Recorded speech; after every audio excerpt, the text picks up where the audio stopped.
교회의 본질이라는 제목으로 함께 은혜를 나누도록 하겠습니다. 한번 따라해 보시기 바랍니다. 교회의 본질. 오늘은 교회력으로는 이제 맥주감사절로 우리가 지키고 있습니다. 그리고 우리 교회에서는 예담교회 창립 26주년을 기념하는 주일로 오늘 지킵니다. 이렇게 두 가지가 이렇게 어우러져 있습니다. 맥주감사절에 대해서 잠깐 설명을 드리자면, 이제 첫 열매를 거둔 것을 하나님 앞에 감사하는 절기가 맥주절이라고 합니다. 그래서 이제 초실절 첫 이삭을 이렇게 베고 나서, 그리고 이제 7번을 7주를 세죠. 49일. 그리고 그날이 바로 이제 그 다음 날이 50일째 되는 날이 이제 맥주감사절이라고도 하고요. 그래서 7번을 7주를 세기 때문에 77절이라고도 하고요. 또 50일째 되는 날이기 때문에 오순절이라고도 이렇게 이제 부릅니다. 그래서 맥주감사절, 맥주절, 오순절, 또 77절, 그러니까 모두가 이제 같은 날을 의미를 하는 것입니다. 그 맥주절의 의미는 하나님께서 이제 첫 번째로 우리가 열매를 뿌리고 첫 번째로 거두게 하심에 대해서 감사하는 절기가 바로 이 맥주절입니다. 수장절이라고 또 있어요. 이제 유대인의 절기를 보면 유월절이 있고, 그 다음에 맥주절이 있고, 그리고 수장절이 있어요. 그래서 이 세 번의 절기에서 이 남자들은 이 세 절기에 하나님께로 나오라 해서 이제 전 세계에 흩어져 있던 유대인들이 다 성전으로 오죠. 유월절은 뭐냐면 하나님께서 출애굽시키실 때 모든 장자를 다 치셨는데 유대인들은 보호하지 않으니까 문설주하고 좌우 임방에 바른 피를 보고 건너가시잖아요. 하나님의 사자가 유월하신 거예요. 그걸 유월. 그래서 유월절. 그래서 이제 그 구원해 주신 하나님의 은혜를 생각하는 게 유월절. 맥주절은 지금 설명드렸고, 이제 초막절이라고 있습니다. 이건 수장절이라고도 이제 부릅니다. 이 수장절은 광야에서 인도하여 주신 분이 하나님이시다.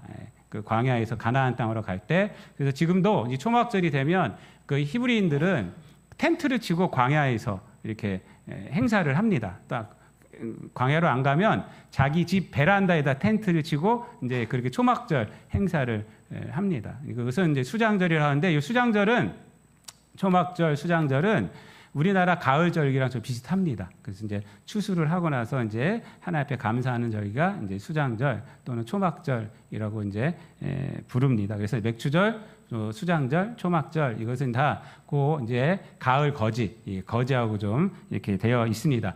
오늘날 우리나라에서 이제 맥주절은요, 어떤 것을 의미하냐면, 이제 1년의 반이 딱 지나갔어요. 그렇죠? 6개월이 다 지나가고 7월 첫째 주일이 이제 맥주절입니다. 그래서 이제 이 반년 동안을 우리가 되돌아보면서 하나님께서 여기까지 나를 선하게 인도하여 주셨구나를 감사하는 절기가 맥주절이고, 또 반년이 남지 않았습니까? 그래서 이 반년 동안 신앙의 반성을 하며 또 하나님께서 나의 이 반년 동안의 삶도 인도하여 주실 줄 믿습니다. 라고 이렇게 결단하는, 이렇게 믿음으로 고백하는 절기가 오늘날 이제 우리나라에서는 맥주절의 의미라고 할 수가 있습니다.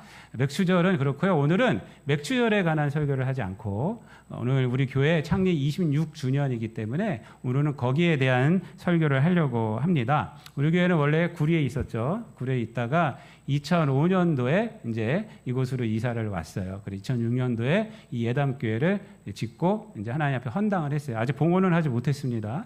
헌당을 하고 이렇게 목사님 하시다가 2013년도에 이제 새로남교회라는 교회랑 합쳤어요. 합치고 나서 제가 이제 2013년도 12월 1일 날 합쳐진 예담교회 담임 목사로 와서 지금까지 목회를 하고 있습니다. 그래서 이 목회에 온 것은 2005년도부터예요. 2005년도부터 지금까지 이제 우리 목회에서 우리 예담교회가 사역을 감당하고 있습니다. 오늘은 교회 창립일에 좀 중점을 둬서 교회의 정체성이 무엇인가, 교회의 정체성이 무엇인지를 한번 생각해 보면서 은혜를 나누려고 합니다. 교회의 정체성을 아는 것은 굉장히 성도에게 있어서는 중요합니다. 왜 그러냐면 교회의 정체성을 안다는 것은 성도의 정체성을 아는 거예요. 교회의 정체성을 알아야지 성도가 누구인지를 알아요. 여러분, 교회라는 것이 성도들의 모임이기 때문에 그렇습니다. 교회는 사실 이 건물로서의 의미가 아니라 이제 성도들의 모임을 이제 성도들 자체를 사실은 교회라고 하는 거예요. 그래서 구원받은 성도들을 하나님께서 모아주셔서 교회를 세운 것입니다. 그렇기 때문에 교회의 정체성이나 성도의 정체성이나 사실은 다 혼용해서 쓸 수 있는 그런 말입니다. 그래서 교회의 정체성을 안다는 것은 성도가 누구인지를, 내가 어떻게 신앙생활 해야 하는지를 아는 것과 통하는 것입니다. 교회의 정체성에 대한 말씀을 생각하기 전에 전제 조건으로 우리가 꼭 갖고 있어야 할 생각이 있습니다. 그것은 뭐냐면, 교회라는 것은 어떤 목적을 위해서 하나님께서 만드신 것이 아니다 라는 것을 우리가 먼저 알고 있어야 돼요. 여러분, 교회는 하나님께서 어떤 목적을 위해서 만든 것이 아니라 교회 자체가 목적이다. 이것을 우리가 확실하게 알고 있어야 돼요. 교회 자체가 목적입니다. 하나님께서는 교회를 여기다 두시고 교회가 교회되게 하시는 거예요. 그래서 여러분들, 우리가 새벽 기도 때 에스겔을 보지 않았습니까? 에스겔 이제 34장부터는 회복된 그런 이스라엘을 보여줍니다. 이제 1장부터 이제 33장까지는 그 이스라엘의 타락에 대해서 에스겔을 통해서 말을 해주고, 이방 나라들의 타락에 대해서 말을 해주고, 34장 이후로는 회복된 이스라엘에 대해서 말을 해주는데, 회복된 이스라엘의 마지막에 가면 뭐가 회복되는지 아세요? 성전이 회복됩니다. 성전이 회복돼요. 그거 무슨 얘기냐면요, 이스라엘에서 뭐가 문제였느냐? 성전되지 못했음이 문제였다는 거예요, 여러분. 성전이 성전의 역할을 못했다는 거죠, 그냥. 성전이 성전되지 못했기 때문에 그것을 회복하는 것이 마지막에 있는 것이에요. 여러분, 요한계시록도 마찬가지예요. 요한계시록 21장, 22장이 이제 마지막 아닙니까? 요한계시록 21장에서 뭐가 내려와요? 새 하늘과 새 땅이 보이고 거기서 새 예루살렘이 내려와요. 그렇죠? 새 예루살렘이 내려요. 그래서 이제 신부가 신랑을 위해서 단장한 것 같더라라고 말해요. 이게 그 무슨 얘기냐면요, 이 땅에서 하나님께서 완전한 교회를 주셨는데 그 완전한 교회가 타락했다는 거예요.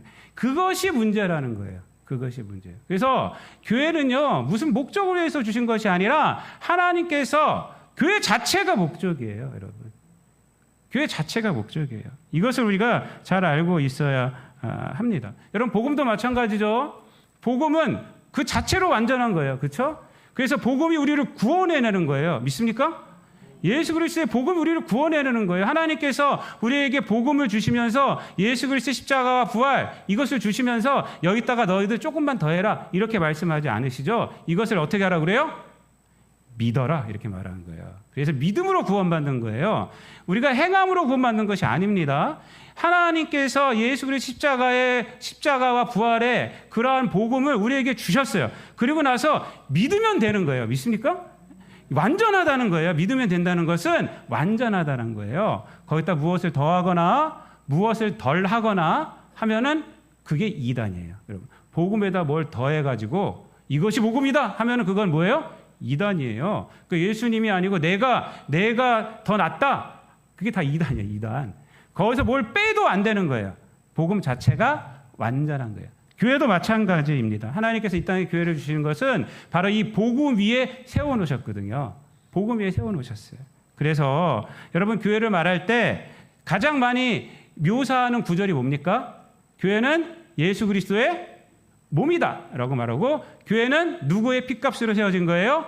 예수 그리스도의 핏값으로 세워진 것이다 라고 말을 하지 않습니까? 그래서 이것은 뭐냐면 교회는 복음 위에 세워져 있다, 이것입니다. 그래서 복음이 완전하듯이 교회도 완전한 것입니다.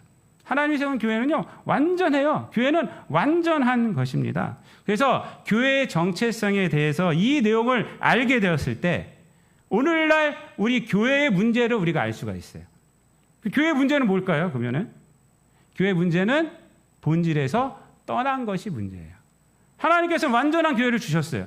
근데 거기서 떠난 것이 문제입니다. 그래서 예수 그리스도의 몸으로서의 역할을 다하지 못하고 예수 그리스도의 핏값을 떨어뜨리는 것, 그것이 교회의 문제가 되는 것입니다. 좀 구체적으로 말씀을 드리자면 교회 자체가 복음을 대신하는 거예요. 교회 자체가.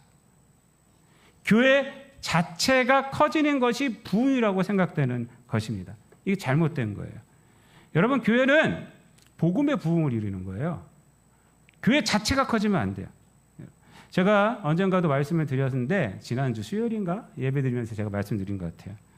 여러분, 역사를 볼 때, 우리 기독교 역사를 볼 때 지금 2000년 좀 넘지 않았습니까? 한국교회도 한 120-30년 됐고요. 이 교회의 가장 큰 적이 무엇인지 아세요? 이방인들이 아니에요. 이방인들이 아니고 타민족이 아니에요. 그들은 복음에 의해서 정복이 됐어요. 그렇죠? 그래서 교회가 점점 커졌잖아요. 이방인들이 적이 아닙니다. 교회의 가장 큰 적, 기독교 역사, 2000년 역사, 우리나라 역사에서 이 복음의 가장 큰 적, 그것은 교회였어요. 여러분. 역사가 증명하고 있어요. 역사가. 이방인들이 복음의 적이 아니에요. 교회가 복음의 적이었어요. 교회가 타락했기 때문에. 그것이 뭐냐면 종교개혁이에요. 그 역사적인 예가 뭐냐면 종교개혁입니다. 중세 교회가 그랬어요. 그래서 하나님께서 마르틴 루터를 필두로 해서 종교개혁을 일으킨 거잖아요. 여러분, 종교개혁은요, 정치적인 변화를 목적하지 않았어요. 그렇죠? 정치적인 변화가 일어나긴 했어요. 종교개혁으로 인해서. 왜냐하면 그때는 신하고 정치, 신본 정치가 하나였기 때문에. 그래서 정치적인 변화가 일어났어요. 그거는 종교개혁의 목적이 아니라 종교개혁의 결과로 나타난 현상이에요. 그래서 1999년에서 2000년대로 넘어오면서 그때 밀레니엄이라고 그러지 않습니까? 그래서 그때 1000년간 중에서 이 서양사에서 가장 영향을 미친 역사적 사건 1위가 뭐냐면 종교개혁이에요. 많은 학자들이 다 한 게 종교개혁 사건이에요. 왜 그러냐면 종교개혁을 통해서 정치적인 변화, 경제적인 변화 이런 것들이 너무 많이 일어났기 때문에 문화적인 변화 이런 것들이 서양사에서 다 일어났기 때문에 그것을 꼽습니다. 그런데 그것은 종교개혁의 목적이 아니에요. 결과로서 파생적으로 나타난 거지 종교개혁의 목적은 뭔지 아세요? 교회를 더 발전시키자 이것이 아니었어요. 교회를 더 부흥시키자 이것이 아니라 돌아가자였어요. 성경으로 돌아가자. 그래서 오직 그리스도로 돌아가자, 오직 말씀으로 돌아가자, 오직 은혜로만 구원받는다. 이거였어요, 이거. 돌아가자. 뭘 새롭게 하자가 아니에요. 하나님께서 주신 교회의 본질, 온전하게 일으키신 교회의 본질, 그 본질로 회복하자. 이것이 바로 종교개혁이었습니다. 여러분, 마찬가지예요. 오늘날도 우리 교회가 너무 엄청나게 화려해지지 않습니까? 오늘날 뭐 다른 데 볼 거 없어요, 여러분. 우리 교회도 그렇고 이 세상에 있는 모든 교회가 그래요. 우리나라 교회도 그렇고. 뭐 그렇게 된 것이 나쁘다고 할 수는 없습니다. 많은 일들을 하고 있어요. 그런데 그런 것 갖고 몇몇 분들이 다른 걸 추구하고 있어요. 복음을 수단으로 삼아서 이 세상 정권을 잡으려고 한다거나 쓸데없이 헌금을 통해서 땅에 투기를 한다거나. 여러분, 교회가 땅 살 수 있어요, 필요하면. 그렇죠? 집도 살 수 있고 사택도 살 수 있고 목사님 사택도 있어야 되는 거 아닙니까? 이런 거 다 있어야 돼요. 교육관도 넓혀야 되고 교인들이 많아지면 해야죠. 근데 그런 거 하지 않고 쓸데없이 하는 세상 사람들처럼 계속 투기하고 막 그렇게 해서 거대한 부를 갖고 있고요. 그것으로 세상에 얼음장을 놓고 있고요. 그것이 교회의 힘인 양. 그건 잘못된 거죠. 교회의 본질하고는 너무나도 틀린 거예요. 우리 성도들도 마찬가지. 여러분, 교회의 본 모습을 찾는 것이 중요합니다. 하나님께서 우리에게 허락하신 교회가 무엇인가? 그 완전한 거예요. 완전한 거. 그것을 교회의 정체성을 찾아야 돼요. 오늘 본문에서 사도 바울은 골로새 교회의 3가지를 얘기하고 있어요. 그 교회의 정체성에 대해서 3가지를 얘기하고 있어요. 오늘 본문을 보면요, 15절에 뭐라고 말하고 있느냐? 그리스도의 평강이 너의 마음을 주장하게 하라. 또 16절엔 뭐라 그래요? 그리스도의 말씀이 너희 속에 풍성히 거하게 하라. 또 17절에는 또 뭐라고 말씀하고 있습니까? 무엇을 하든지 말에나 일에나 다 주 예수의 이름으로 하라 라고 말을 하고 있어요. 이 세 가지 이게 교회의 본질이에요. 이게 교회의 정체성이라는 거예요. 다 뭐예요? 다 예수 그리스도, 다 예수 그리스도, 예수 그리스도예요. 다 예수 그리스도. 바로 중심에 뭐가 있어야 된다는 거예요? 예수가 있어야 한다. 교회는 예수가 있어야 한다. 다른 말로 하면 복음이 있어야 한다라고 말해요. 먼저 뭐라고 말씀하고 있느냐? 예수님의 평강, 그리스도의 평강이 너희를 마음을 주장하게 하라라고 말합니다. 주장하게 하라. 우리는 보통 그리스도의 평강 하면 뭐라고 그래요? 평강 안에 거하라 이잖아요. 거하라. 그런데 오늘 본문은 뭐라고 그래요? 평강이 너희 마음을 주장하게 하라. 주장한다는 걸 뭔지 아시죠? 주장하게 하라. 주장하게 하라. 이 원어적인 뜻은 뭐냐면요. 여러분 스포츠 경기를 할 때 규칙이 있잖아요. 규칙. 규칙에서 벗어나면 스포츠 경기가 될 수가 없어요. 경기는 다 규칙이 있기 때문에 경기가 되는 거예요. 그렇죠? 축구 경기도 규칙이 있기 때문에 그래요. 손으로 잡으면 안 돼요. 골키퍼만 잡을 수 있고 10명은 발로만 차고 다녀야 돼요. 누가 가다가 손으로 딱 잡고 막 뛰면은 그것은 뭐라고 그래요? 그건 럭비라고 그러는 거예요. 축구가 아니에요. 축구가. 애들하고 축구하다 보면 깐난 애들은 하다가 안 되면 손으로 잡고 막 뛰어다녀요. 그러면 경기가 안 돼요. 경기가. 주장한다는 것은요. 원어적인 뜻이 이거예요. 경기 중에 정확한 규칙에 의해서 판단하라. 이것이 이제 요 주장하라의 이 헬라어 원어적인 뜻입니다. 그래서 여기서 나오는 것이 뭐 심판하다. 뭐 이런 말도 파생적으로 나옵니다. 왜 근데 예수님의 평강 안에 거하라라고 말하지 않고 왜 주장하라? 예수 그리스도의 평강이 너희 마음을 주장하게 하라. 이렇게 말씀을 했을까요? 그 이유는 뭐냐면 교회가 세상에서 어떤 위치에 있는지를 말하기 위해서 그렇습니다. 여러분 성도와 교회는 예수님이 주신 평강 가운데 거해야 합니다. 그 말도 뭐 틀린 말이 아니죠. 성경에 다 있는 말이고. 그런데 교회의 본질은 뭐냐? 예수님이 세상에서 가지신 평강으로 살아가야 한다는 거예요. 그래서 그리스도의 평강이 마음을 주장하게 하라. 주장하게 하라. 이 그리스도의 평강으로 세상 가운데서 살아가라. 그것이 교회다. 그것이 성도다라는 것입니다. 그렇다면 그리스도께서 갖고 계셨던 평강이 뭘까요? 평강. 그리스도께서 갖고 계셨던 평강의 그 성격이 뭘까요? 그것은 뭐냐면 하나님께서 주신 소명을 감당하는 삶을 살았던 것.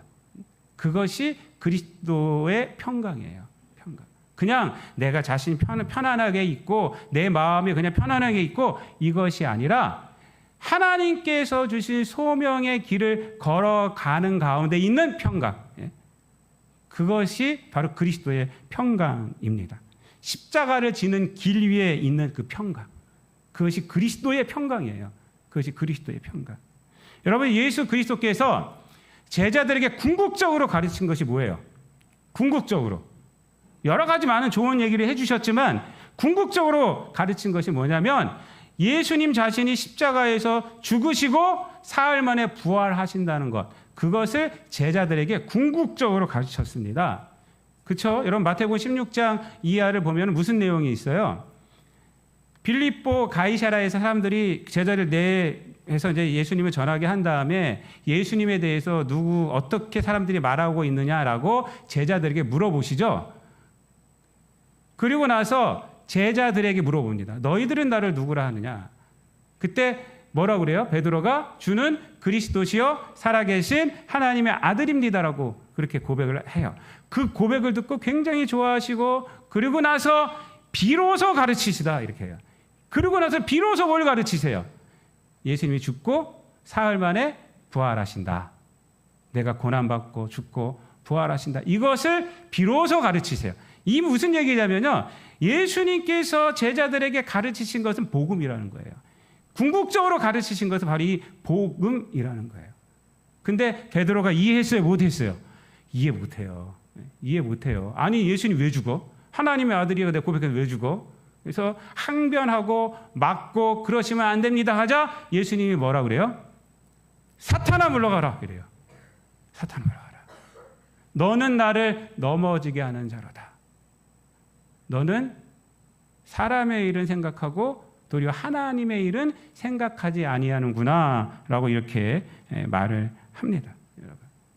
그러니까 베드로는 뭐냐면 세상이 주는 평강, 예수님을 통해서 자기가 한 고백을 통해서 세상이 주는 평강을 갖고 싶었던 거예요. 근데 예수님이 죽는다고 그랬잖아요. 그러니까 막은 거예요. 근데 예수님은 어떤 평강이었던 거예요? 하나님의 일을 하면서 평강이 있다는 거예요. 왜 너는 내 평강을 빼앗으려고 그러냐?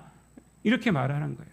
하나님의 일을, 하나님의 길을, 소명의 길을 걸어가는 것이 나에겐 평강이야 라고 이렇게 말씀을 하는 것입니다. 그래서 예수님은 하나님이 주시는 그 평강에 사로잡힌 것입니다.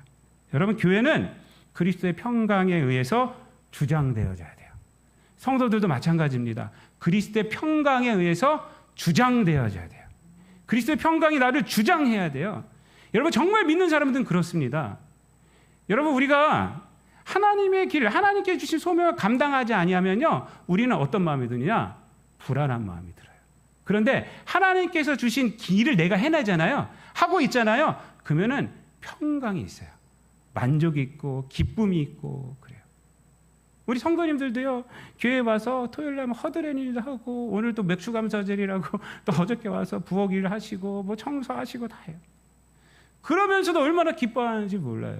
이 일을 통해서 하나님 영광 받으시고, 이 일을 통해서 우리 교인들이 또 함께 즐겁게 교제를 나누겠구나 하고. 근데 그 일을 안 하잖아요. 그럼 불안해요. 불안해. 그럼 불안하면 어떻게 하냐? 새벽에 나와서 또 하는 거예요. 또 새벽에 나와서 하는 거예요.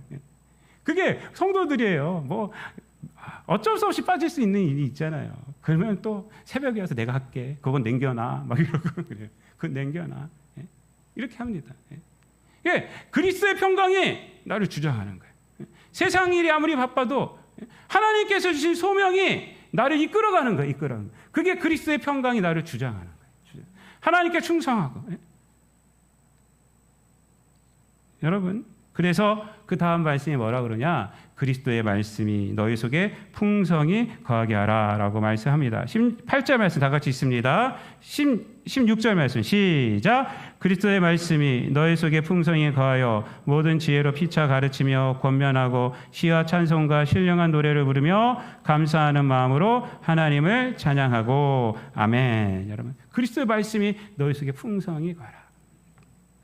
여러분, 그리스도의 말씀이 뭘 말할까요? 그러면 그리스도의 말씀이 풍성히 거하라고 하는데, 여러분, 그리스도의 말씀은 노자의 도덕경이나 노노 맹자, 또 소크라테스의 어록, 또 요즘 유행하는 쇼펜하우어의 어록들이 아닙니다.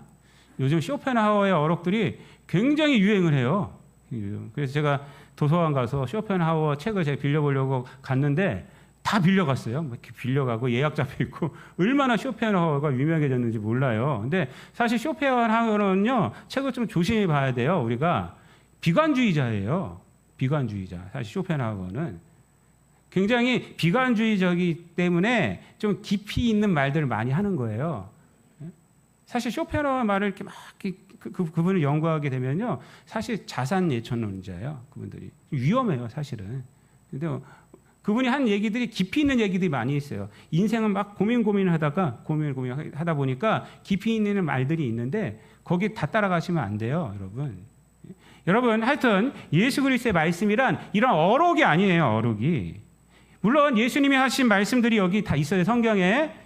그것을 우리가 허투루 생각하면 안 됩니다. 그 말씀을 잘 지키고 우리가 생각해야 합니다. 그러나 예수 그리스도가 우리에게 생명이 되는 이유는 예수님이 그런 좋은 말씀들을 하셨기 때문이 아니에요.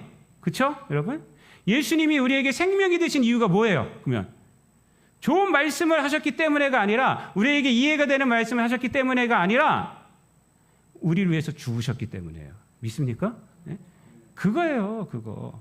죽으시고 부활하셨기 때문에, 또 다시 오마 약속하셨기 때문에, 그것 때문에 예수님이 우리에게 생명이 되고 우리에게 소망이 되는 거예요. 그러므로 예수 그리스도의 말씀은 뭘 의미하냐면요, 바로 이 복음을 의미하는 거예요. 그래서 제자들에게 비로소 가르치신 거예요, 그 복음을. 여러 가지 좋은 말들 많이 하셨지만, 천국 복음도 많이 말씀하시고 여러 가지 말했지만, 나중에 이제 비로소 가르친 것이 내가 죽고 삶 안에 부활한다, 이 얘기를 한 거예요. 성령께서 와서 우리에게 믿게 하시는 것이 뭐예요? 바로 그거예요. 예수님이 우리의 죄를 위해서 죽으셨다. 예수를 믿으면 우리는 생명을 갖게 된다. 영원한 생명을 얻게 된다라는 것을 성령께서 우리에게 확신시켜 주는 겁니다. 그리고 이 땅 가운데서 주님 오실 날을 대비하며 우리가 살아가라 라고 말씀해 주는 것입니다. 여러분, 이게 예수 그리스도의 말씀이에요. 이게 예수 그리스도의 말씀. 이 복음. 이 복음이 우리에게 풍성하게 거해야 한다는 것입니다. 이 복음이 풍성하게 거해야 하는 것이에요. 그래서 예수 그리스도의 구원과 부활이 우리에게 확신으로 다가오고 예수 그리스도의 재림이 우리에게 소망으로 다가오는 거예요. 그런 삶. 주님이 다시 오십니다. 그래서 초대교회 교인들은 주님 오실 날을 기다리며 살아갔어요. 그래서 마라나타, 주여 어서 오시옵소서. 늘 이렇게. 그 그리스도의 말씀이 자기를 사로잡고 살아갔기 때문에 이 세상 가운데서 어려운 일도 다 겪어내고 이겨내고 핍박이 있어도 다 겪어내고 이겨내고 이 세상 가운데서 어려움이 있을지라도 어려운 사람들이 있을지라도 가는 거예요. 왜? 그리스도의 말씀이 풍성했기 때문에 주의 말씀이 내게 생명이고 다시 오실 주님이 나의 소망이기 때문에 세상을 두려워하지 않았어요. 세상을 원망하지 않았어요. 여러분, 복음은 우리에게 승리를 주신 것입니다. 믿습니까? 이미 승리를 주신 거예요. 그래서 요한복음 16장 33절에서 너희가 세상에서 성공하나 이렇게 말하지 않아요. 너희가 세상에서 환난을 당하나 담대하라. 내가 세상을 이겼노라. 이거예요. 여러분 우리 믿는 자들은요. 그래서 어떻게 살아가야 되는가? 오늘 이제 본문 말씀 세 번째 이렇게 말합니다. 무엇을 하든지 주 예수의 이름으로 하는 거예요. 그래서 무엇을 하든지 말에나 일에나 이 말은 뭐냐면 우리가 하는 것도 마찬가지지만 어떤 상황에서든지 주 예수의 이름으로 하는 거예요. 주 예수의 이름으로. 이미 승리했기 때문에 우리는 주님이 다시 오신다는 것이 우리에게 소망이기 때문에 돈을 많이 버는 것이 소망도 아니고 이 땅 가운데 성공하는 것이 소망도 아니고 병고침 받는 것도 소망이 아니에요. 궁극적으로는 소망은 뭐예요? 주님 다시 오시는 거예요. 죽음도 우리를 막을 수 없잖아요. 죽은 다음에 뭐가 있습니까? 우리들에게 부활이 있어요. 부활이. 그게 소망이에요. 그게 소망. 세상 가운데서 뭐 사업이 성공하는 것도 소망은 아니에요.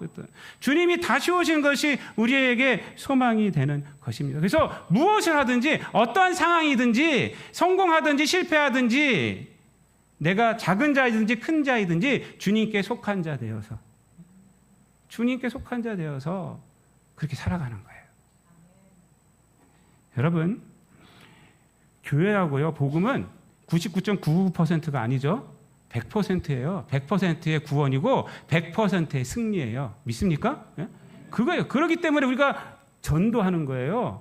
선포하는 거예요. 우리는 설명하는 것이 아니에요. 믿으라고만 하는 것이 아니라 선포하는 거예요. 예수님이 너를 위해서 죽으셨어. 예수님 믿으면 구원 받을 거야가 아니라 구원 받아. 이렇게 얘기하는 거예요. 구원 받아. 어떤 문제 가운데 있을지라도 예수님을 믿으면 다 해결돼! 라고 말하는 거예요. 다 해결돼. 100%이기 때문에 그래요. 우리가 생각한 대로 안 돼도 괜찮아요. 네가 생각한 대로 안 돼도 괜찮아. 예수님 믿으면 다 해결되는 거야. 더 좋게 되는 거야. 우리가 생각하는 것보다 더 좋게 해주시는 분 누구냐? 하나님이셔. 이렇게 말하는 거예요. 그래서 이 승리가 있기 때문에 예수 그리스도를 믿으면요, 우리 믿는 자들은 세상에서의 짐을 더 많이 지게 되는 거예요. 그거는 당연한 거예요, 여러분. 세상 사람들은 짐을 안 지려고 해요. 더 많이 배우고 더 많이 가져서 짐을 안 지려고 해요. 하지만 믿는 자들은요, 짐을 진다니까요. 왜? 승리를 했기 때문에. 나에게 슬픔이 있고 여러 가지 안 좋은 일이 있고 여러 가지 뭐 상공도 안 되고 뭐 사업도 잘 안 되고 했을지라도 그 짐을 내가 짓는 거예요. 그 짐 가운데서 하나님이 나에게 뜻이 있을 거야. 하나님께서 나에게 승리를 반드시 주실 거야. 예수님이 나의 소망이 하고 그것 가운데서 든든히 일어나는 것을 세상 가운데 보여주는 거예요. 이게 복음의 힘이에요. 이것이 복음의 힘. 박영서 목사님 설교를 들었더니 이런 얘기를 하더라고요. 아들 대학을 위해서 열심히 기도하라고. 근데 떨어지면 더 많이 기도하라고. 붙게 해달라고 기도 열심히 하고 떨어지면 이렇게 기도하래요. 어떻게 기도하냐? 하나님 감사합니다. 이 짐을 다른 사람이 아니고 제가 지게 하심을 감사합니다. 다른 사람이 졌으면 어떡할 뻔했습니까?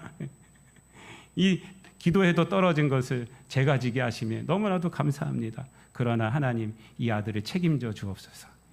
이렇게 기도해요. 이렇게. 이게 그리스도인이에요, 여러분. 하나님 우리를 실망시키지 않으십니다. 믿습니까? 절대 실망시키지 않으세요. 우리는 이미 승리한 자예요. 승리 위에 있는 자입니다. 그래서 무슨 일을 하든지 누구의 이름? 주 예수 그리스도의 이름으로 하나님 것입니다. 그래서 오늘 본문은요, 이 세 가지 얘기를 하면서 이 세 가지에 각각에 뭐가 들어가냐? 감사가 들어가요. 감사. 그래서 15절 말씀 보면 이렇게 말해요. 뭐 그리스도의 평강이 너희 마음을 주장하게 하라. 마지막에 뭐예요? 너희는 또한 감사하는 자가 되라. 또 16절 말씀에 그리스도의 말씀이 너희 속에 풍성히 거하여 이렇게 하라. 그 다음에 뭐라 그래요? 감사하는 마음으로 하나님을 찬양하고. 또 17절 말씀도 마찬가지죠. 무엇을 하든지 말해나 이래나 다 주 예수의 이름으로 하고 그를 힘입어 하나님 아버지께 감사하라 라고 말합니다. 이게 무슨 얘기냐면 감사는 결과를 보고 하는 것이 아니란 거예요. 감사는 뭐냐면 주님께서 우리에게 승리를 주신 것, 그것 갖고 하는 게 감사란 거예요. 그래서 성도들은요, 어떤 자들이냐? 감사하는 자들이에요. 감사로 출발하고 감사로 맺는 자들이에요, 여러분. 그것이 바로 성도들입니다. 감사는 그거예요. 감사는. 자, 성도 여러분, 말씀을 마치겠습니다. 교회의 정체성은 뭐냐면 교회됨이 교회의 정체성이에요. 믿습니까? 네? 교회됨이 교회의 정체성이에요. 성도의 정체성은 뭐예요? 성도됨이 성도의 정체성이에요. 그것은 뭐냐?